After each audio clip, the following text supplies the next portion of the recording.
Hello दोस्तों, नमस्कार। मैं अपने यूट्यूब चैनल में आप सभी का स्वागत करती हूँ। शिव चर्चा गीत अच्छा लगेगा तो लाइक कीजिएगा और नए हैं मेरे चैनल पे तो सब्सक्राइब कीजिएगा और कमेंट में बताइएगा कैसा लगा मेरा गीत। हर हर महादेव मैया पार्वती की जय। अरे सूखी गईले भंगिया के कियरिया हो, भोला लावना कुदरिया। सूखी गईले भंगिया के कियरिया हो, भोला लावना कुदरिया। अरे लावना कुदरिया, भोला लावना कुदरिया। सूखी गईले भंगिया के कियरिया हो, भोला लावना कुदरिया। अरे सास घरवा हइये ना, ससुर घरवा हइये ना। सास घरे हइये ना, ससुर घरवा हइये ना।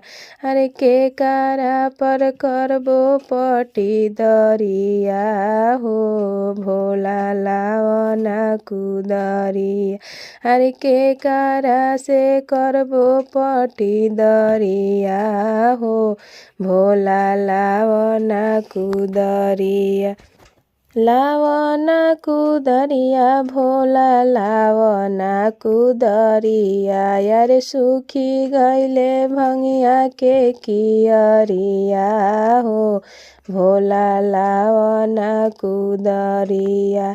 अरे भैया घरवा हइये ना, भौजैया घरवा हइये ना। अरे भैया घरवा हइये ना, भौजैया घरवा हइये ना। अरे के कारा पर करबो पटी दरिया हो, भोला लावना कुदरिया। अरे के कारा पर करबो पटी दरिया हो, भोला लावना कुदरिया। अरे सूखी गईले भंगिया के कियरिया हो, भोला लावना कुदरिया। अरे गुरु भैया हइये ना, गुरु बहिना हइये ना। अरे गुरु भैया हइये ना, गुरु बहिना हइये ना। अरे के कारा से करबो पटी दरिया हो, भोला लावना कुदरिया। अरे के कारा से करबो पटी दरिया हो, भोला लावना कुदरिया। सूखी गईले भंगिया के कियरिया हो, भोला लावना कुदरिया। हमारो हरेंदर भैया तीन सूत्र दिहले, हमारो हरेंदर भैया तीन सूत्र दिहलन। अरे नीलम दीदी देली समुझाई हो, भोला लावना कुदरिया।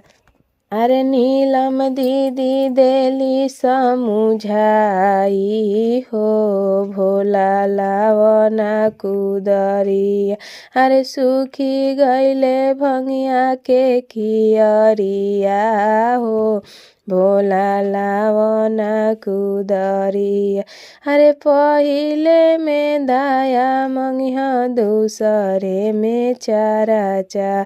पहिले में दाया मंगिहा, दूसरे में चाराचा। अरे तीसरे में नमः शिवाय प्रणामवा हो, भोला लावना कुदरिया। अरे तीसरे में नमः शिवाय प्रणामवा हो, भोला लावना कुदरिया। सूखी गईले भंगिया के कियरिया हो, भोला लावना कुदरिया।